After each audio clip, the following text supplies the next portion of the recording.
Ерөнхий сайд өөрийн бүрэн эрхийн хүрээнд авилгалтай тэмцэх газрын даргаыг удирдлагын томилуулах саналаа оруулж ирж байна.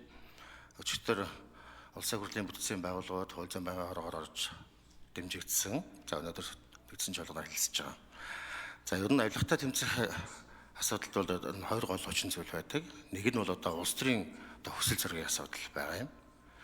За нөгөөх нь бол энэ авилгалтай тэмцэх байгууллагын одоо түүний багийн одоо туршлага түүний одоо ур чадвартай бас холбоотой байдаг. За улс төрийн хүсэл зоригийн хувьд бол эрх хэрэгчдийн хувьд энэ чиглэлээр бол баггүй зүйлүүдийг хийж хэрэгжүүлж байгааг бас хэлэх хэрэгтэй. Эрүүгийн хууль тогтоомжид тодорхой өөрчлөлт оруулж авилгын одоо гэмтрэх тогтоомжуулах ял шийтгэлийг болж хангах ажлыг одоо удаадраа бол хийсэн. Энэ өөрчлөлтөөр авилгын хэрэгт бол торох ялгамд болохаа болсон. Зөвхөн хорох ялгамд болдог. 5-аас 12 жилийн ялтаа. За түүнээс гадна улс төрийн нөлөө бүхий этгээдүүд буюу одоо ярьдаг өндөр албан тушаалтнуудад бол бүр 12-оос 20 жилийн ял буюу одоо хүний амьнасыг одоо хүнсэнтэй дүүцгүүс хэмжээний ийм өндөр ялыг хүртэл хангадуулах ийм өөрчлөлтүүдийг одоо хийсэн байгаа. За энэ бол одоо ингээ хэрэгжээд явж байна. За түнчлэн мөн одоо ял наймаалцах энэ асуудлуудыг байхгүй болгосон түүнтэй холбоотой олон өөрчлөлтүүдийг ингээ хийгээд явж. За бусад одоо эрх зүйн олон шинжилгэүүдийг хийгээд энэ хүсэл зорилгыг хэрэгжүүлээд явж байна. 5 шажилгаа гэдэг олон одоо авилгалтай тэмцэх ажлуудыг бас хийж хэрэгжүүлж байгаа ажлууд байна. За түүнээс гадна авилгалтай тэмцэх байгууллага бол бас одоо таштавыг удирдах байгаа байгууллага түүний баг одоо бас нэлээд туршлагачиж энэ чиглэлээр бас сайн ажиллаж байна. Гадаад дотоодын одоо байгууллагуудтай нэлээд сайн хамтран ажиллаж байгаа. Энэ чиглэлээр хийж байгаа ажлын үр дүнд тайлангатай нь бол одоо их хүртэл ингэж бүгд танилцж байгаа. За энэ дотроос нь би нэг зүйлийг бас нэг онцолж ярих гэж бодож байгаа олон ажлууд байна. Ер нь нэг талаасаа одоо авилгачдад одоо ял шитгэл оногдуулах нь бол тодорхой. Түүнээс гадна түүний улмаас учирсан одоо хохирлыг нөхөн төлөвлөх үндэслэгүй хөрөнгөсөн энэ гим хорыг одоо нөхөн төлөвлөх асуудал бол хамгийн чухал байдаг бас. Энэ бол өөрөө төвд нийгэмд очирсаг томоохон хохирлууд байдаг учраас. За энэ дэр бол нэлээд ахиц гарсан байгаа. 2019 онд бол 11 тэрбум байсан бол одоо өнгөрсөн онд 240 тэрбум байна. Нийтдээ 2.9 тэрбум төгрөгийн одоо гэмтрийн улмаас учирсан хохирлыг нөхөн төлөвлөсөн.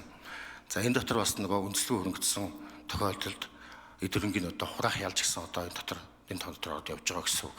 За бид одоо ямар ч байсан энэ чиглэлээр бол тодорхой хэмжээнд үр дүнтэй ажиллаад энэ хуулийн боломжийг ашиглаж байна гэж одоо ойлгож байгаа.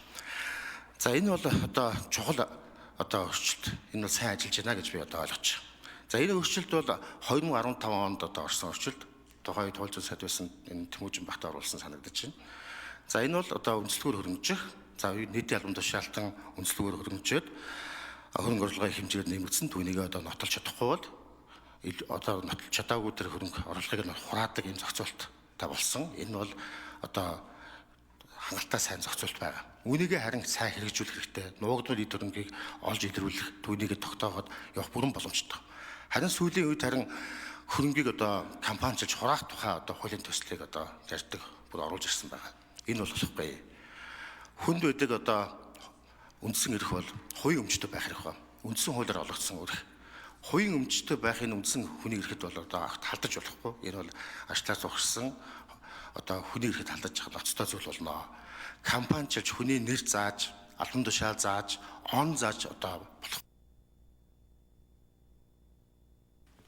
За мөнхөд төгшөнд 1 минут нэмж өгье. Тийм учраас энэ асуудлууд шүүхийн холбогдох хуулиараа тогтоогдож шүүхээр гэр мөрөнд тогтоогдож иж энэ түүнийг дагалдаж энэ хөрөнгө оруулах асуудал нь яригддаг зүйлээ. Түүнээс биш ийм компаничилж хийгдэг зүйл биш шүү. Хэрвээ ингэж явах юм бол одоо тодорхой хэсэг нь алгадашна. Түүний дараа аймаг суман дээр очино. Сүүлдээ сумын эмнэлгийн эмч сургуулийн багш нарын хөрөнгийг хураах тухай болоод явна. Ийм гашуун төх бидэнд бас бий. Тийм учраас ийм одоо хүний хувийн одоо үндсэн эрх рүү халдсан зүйлүүдэд ерөөсөө халдахгүй байх ёстой. Энд их болгоомжтой хандж ёстой шүү гэж одоо хэлэх гэсэн юм. За ингээд авилгалтай тэмцэх газрыг дараагийн бол удирдлагын ажиллуулах нь бол өөрийн хуримтлуулсан туршлага түүний одоо баг хамтаалан за цаашид хийж хэрэгжүүлэх энэ ажилт нь бол бас улс төрийн дэмжлэг хэрэгтэй.